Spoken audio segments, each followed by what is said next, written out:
Welcome to Season 4 of the Willing Equine podcast, the podcast where we chat about all things horses and being the best horse people we can be for our horses.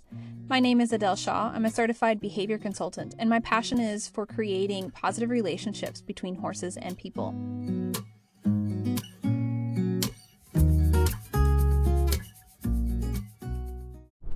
Well, guys, I have another loud episode for you guys.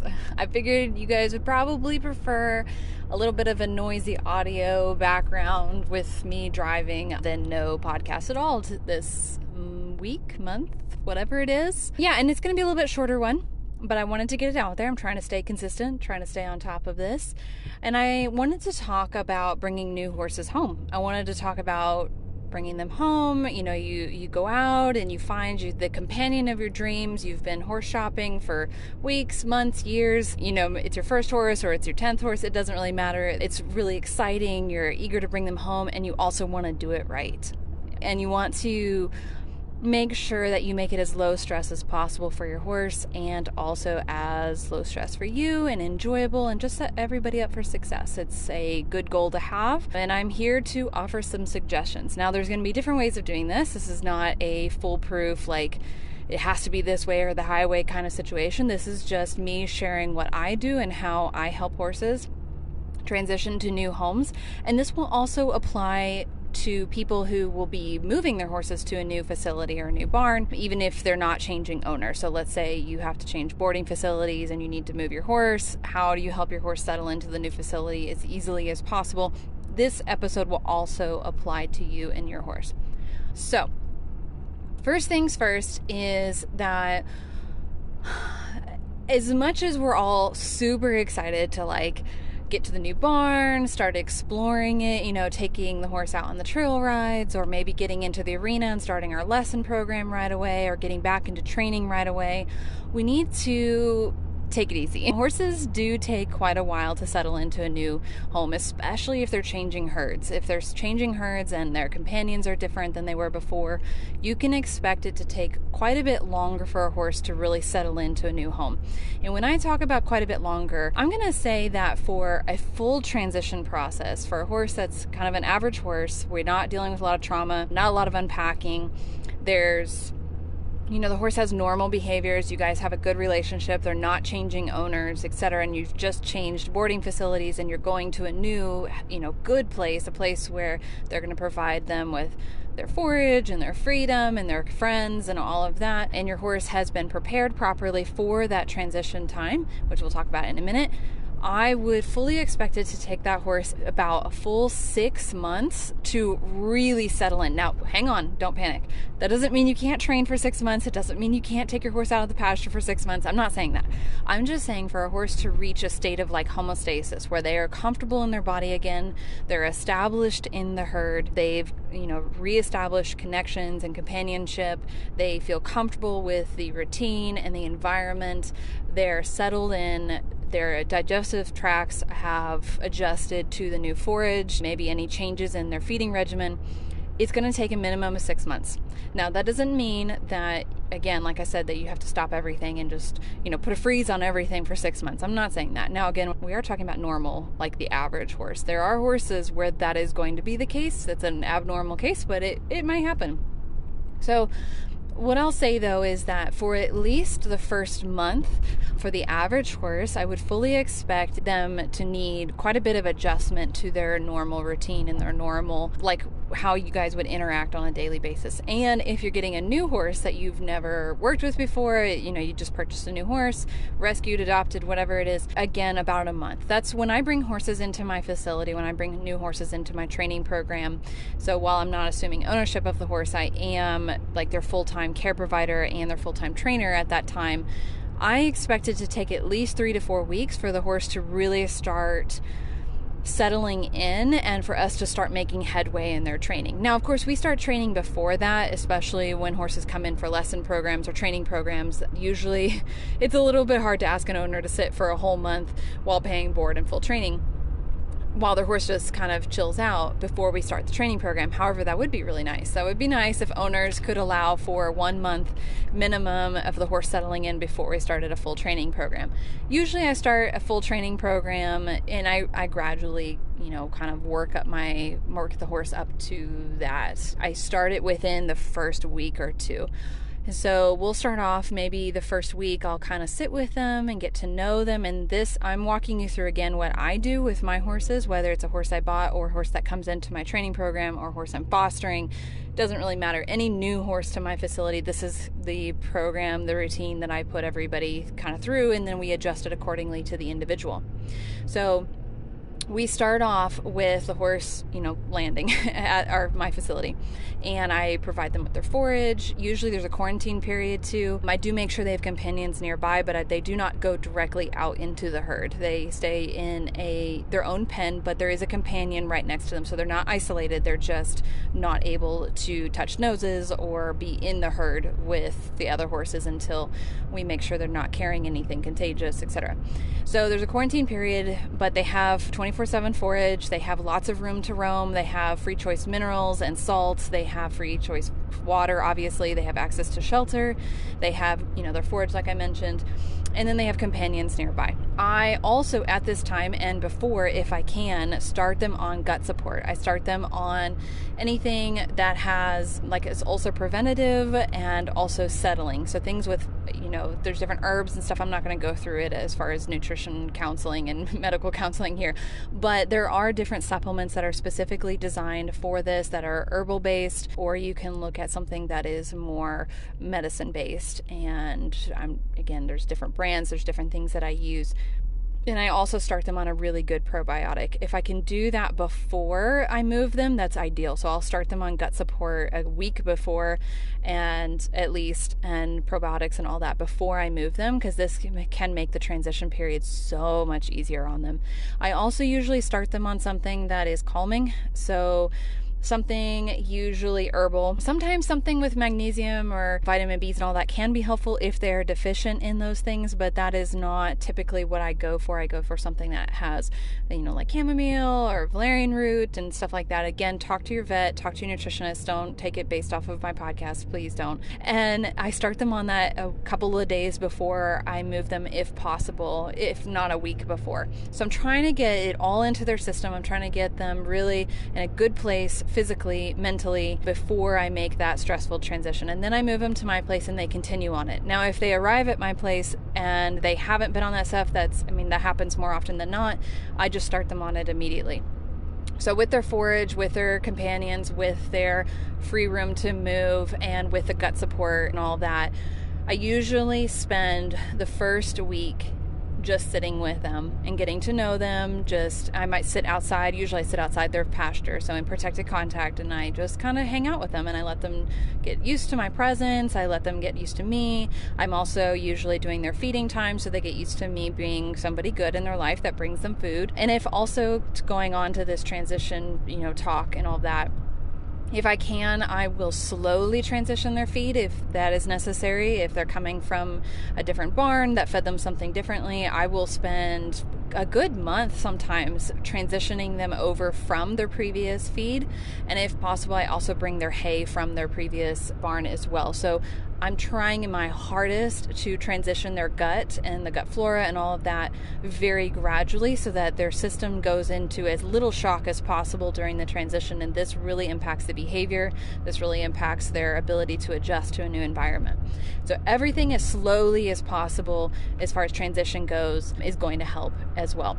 So I'll spend the first week just really sitting with them, getting used to them, getting to know them, watching their body language, reading how they communicate, their different calming signals that they use most commonly. How do they interact with the horses, even at a distance over the fence? How do they interact with people? I watch their reactivity to different things, like there's a squirrel that just leapt off the tree, like how do they react to that? So I watch all those things. I get to know them. I really feel them out.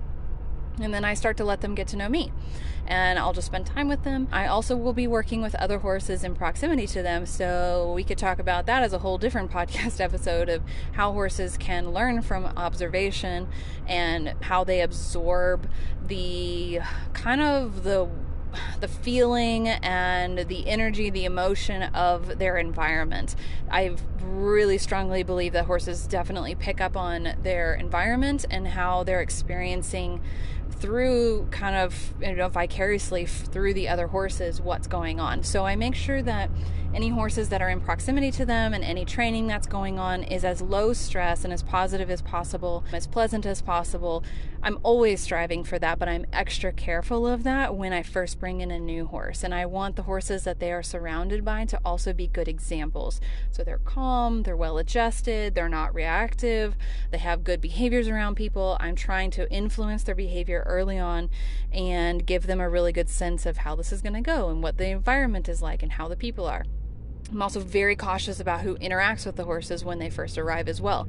It needs to be somebody that's very educated, also very calm, also can set like a precedent, like this is how it's going to be here, in as far as in a good way. This is how it is. We're all low key and we're all respectful of each other, and this is how life is here.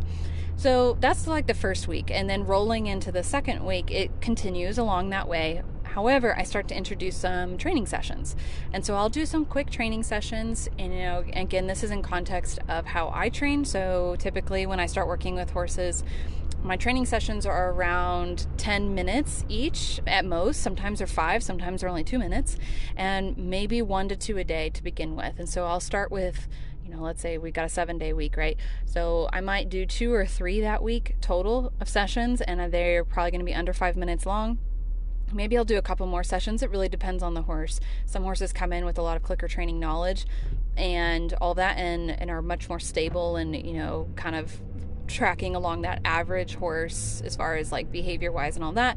We might do more training sessions quicker versus a horse that's coming in with a lot of baggage, a lot of trauma that needs, they need help, they need time to adjust, all that. I might push off training for a little bit longer, or I might just do like a super brief couple of sessions at most, and we're just going to progress from there as the individual horse needs.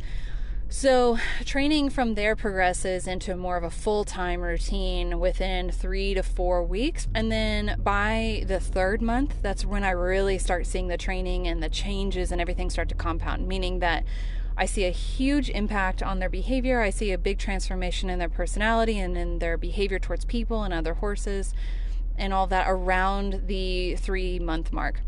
This is usually when I'm starting to see the biggest results from the training we've been putting in, if it's related to behavior modification or we're trying to train new behaviors.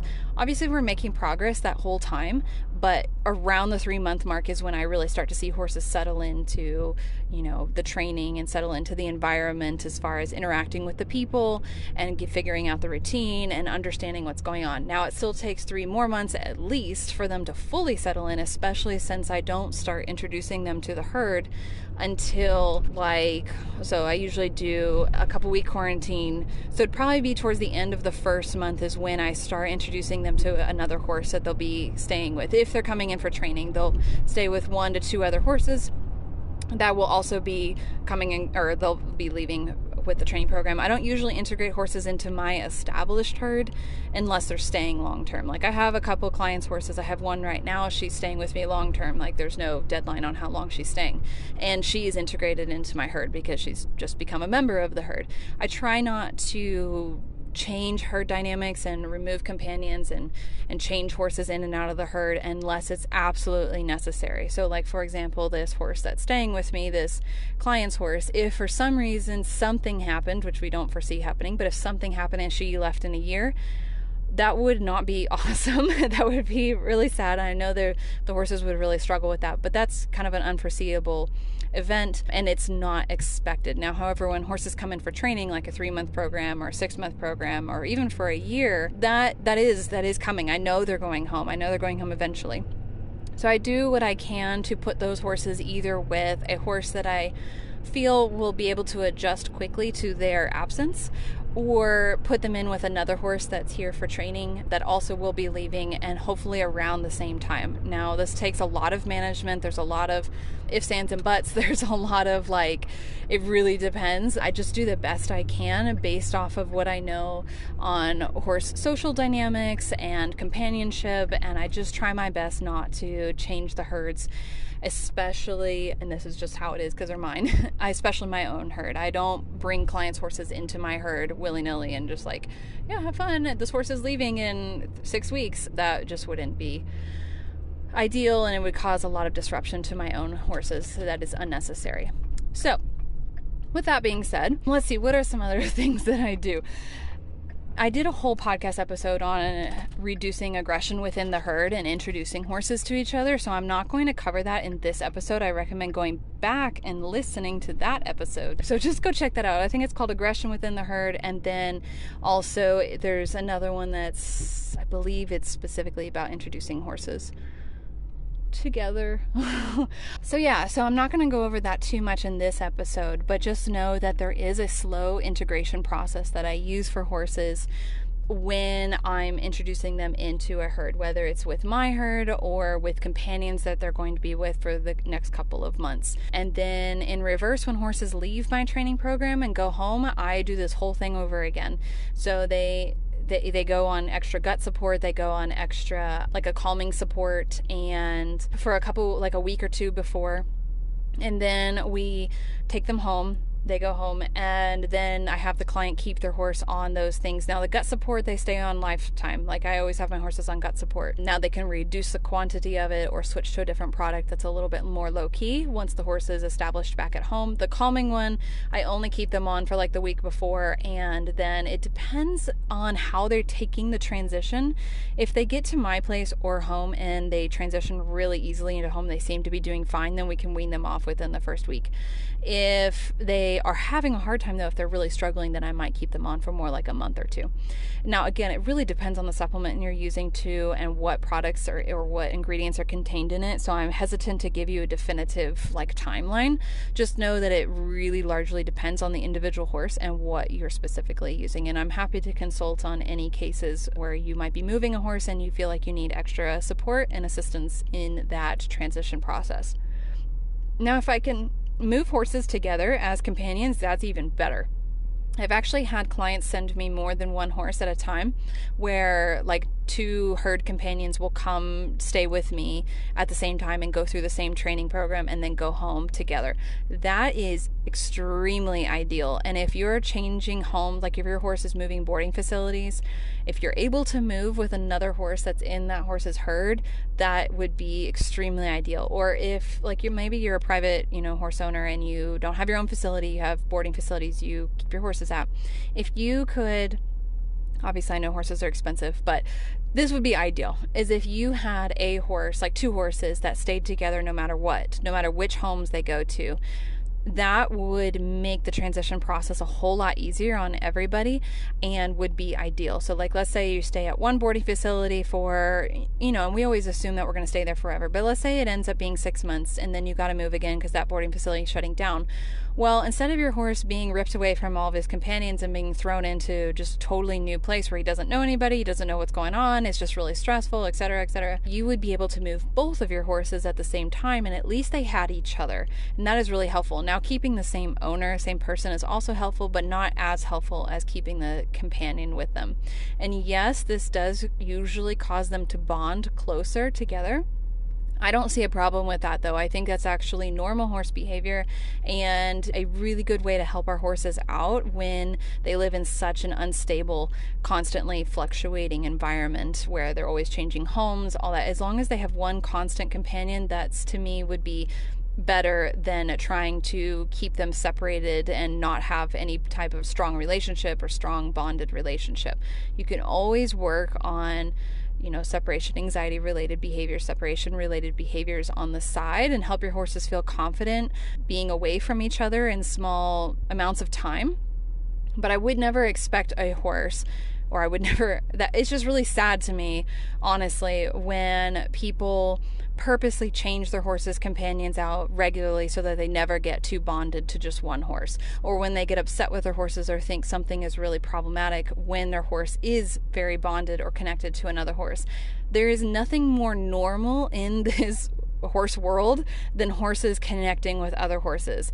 That's like being upset with a child for being connected to its mother, or siblings to being attached to each other. Like, that's normal. That's normal social behavior. It's actually abnormal for a child and a mom not to be bonded, or it's abnormal for two siblings not to like each other and to not be connected at all. Now, of course, sibling relationships are a little bit, they can be a little bit touch and go depending on how the upbringing is and all that. But you guys get my point, is that is normal social behavior. So let's try not to look at it as a problem.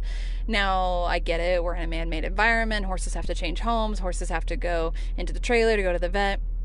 I've talked about this before on this podcast, where I do everything I can to keep at least one companion with my horse. When I take a horse to the vet for a colic or just a checkup or whatever, I take another horse with them. I call ahead, I ask the vet and make sure it's okay to bring the second horse. They're almost always okay with it. And usually it's Finn that goes with me because he's a little mini. So if you are not sure about getting a second horse, you're worried about the size of the horse, etc., minis are a great idea as long as your horse is okay with minis. Not a lot of horses are, and are fully aware that minis cost just as much as full-size horses. They need the same medical care, they need the same farrier care, and oftentimes it's actually more expensive for a mini for farrier because it's harder on the farrier's body, and they definitely pay a farrier the normal amount. But there's other companions too. There's like mini donkeys. Some horses like goats. Sometimes I've had clients who have a cow actually for their horse's companion. Not as perfect as a companion as another horse, but it will do in the absence of nothing as an alternative. So try not to look at separation anxiety and bonding as a problem behavior, and actually more as something that you can utilize it to really help your horse to feel more comfortable and to transition into new homes in a smoother, less traumatic way. Obviously, we can only do what we can, but these are baby steps. These are steps we can do. These are things we can do to help our horses out, and I don't see a problem with that. So yeah, and then trying to think of what else I might do as far as transition. Now, for traditional training or riding lessons, I didn't really talk about that too much. If I have a client horse come in that is going to be going under saddle and I'm supposed to be working with them under saddle, I always start off with like my clicker training sessions, which all my training is clicker training, but just on the ground, working in some basic introduction to the clicker, some, learning how to stand with me quietly. Can you just be here with me and just spend, just kind of relax with me and have your food. I might work on some leading behaviors. We're always starting on the ground. No matter what I do, what the horse is there for, we start on the ground, and I assess and I'm evaluating where they're at, how they're doing mentally and emotionally and physically. During this time, I'm usually also having their physical well-being evaluated by a vet, osteopath, massage therapist, farrier, barefoot trimmer, nutritionist. I bring in all these professionals to help me with the horses that come in for training. Now it depends a little bit on the individual horse, because some come in and they can't be touched. So that's not going to work. We do the best we can. And then once we move into like riding, that usually doesn't start until the second month. I want my horses to be fully settled in, for us to have a relationship, for us to understand each other. I want to be able to read their body language, and I want them to be able to know me and trust me. And sometimes it starts earlier than that. It just very much depends on the horse.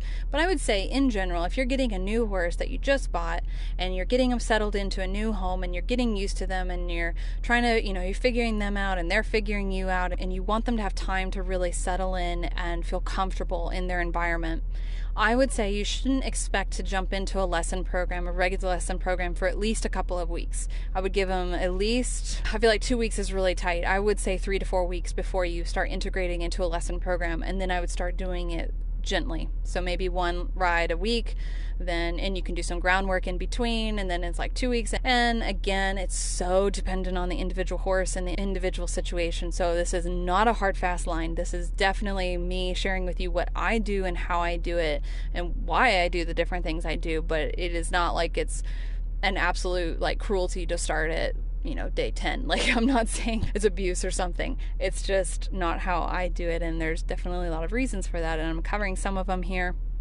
But other parts of it too are very much based on my priorities. My priorities are very much centered in developing a relationship with that horse and developing their trust in me.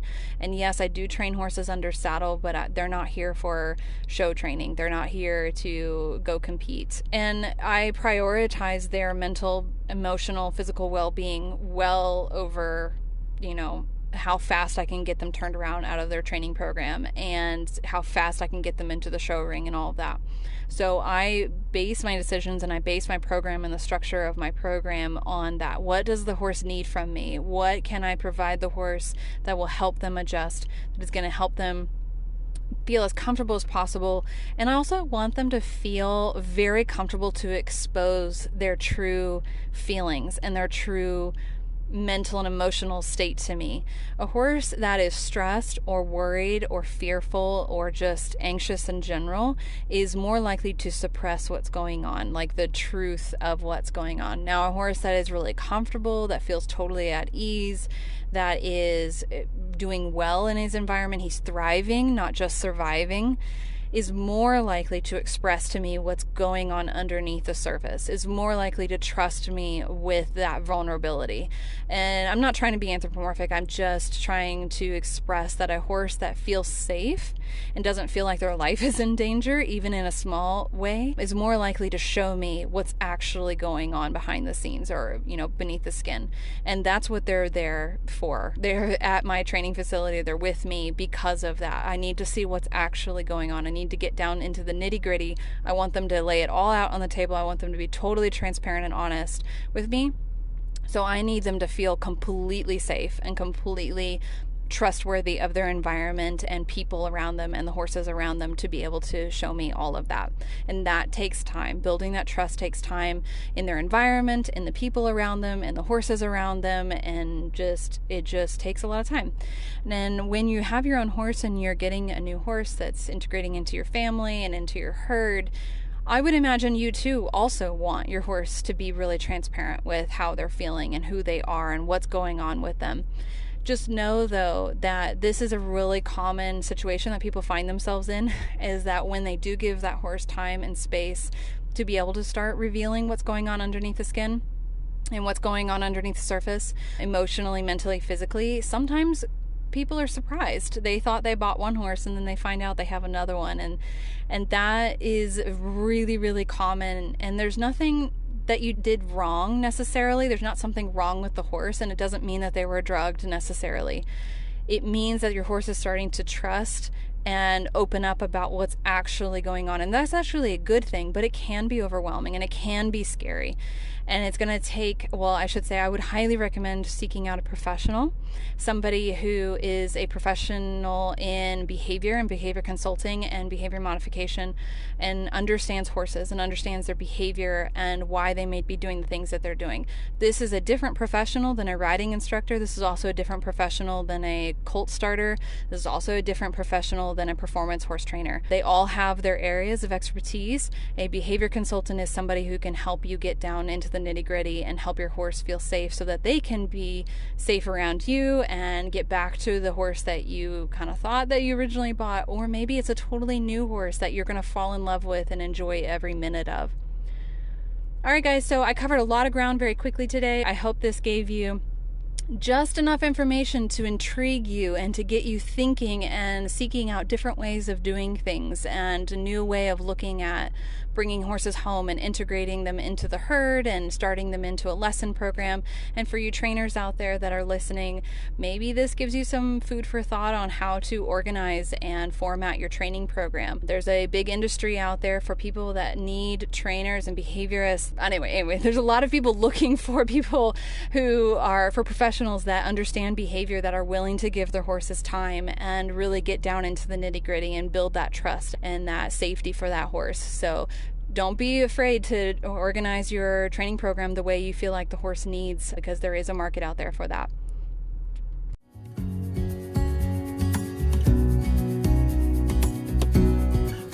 Thanks so much for listening. If you enjoyed this podcast episode, I would love if you left us a review on wherever you listen to your podcasts. If you'd like to learn more, head to our website, thewillingequine.com, where you'll find a bunch of links to our different social media platforms. We have Instagram, TikTok, YouTube, Facebook, pretty much everything. We also have our blog, our training services, and the TWE Academy, where you can enroll in the foundation course that opens a few times a year. Thanks so much for listening, and I look forward to chatting with you in the next episode.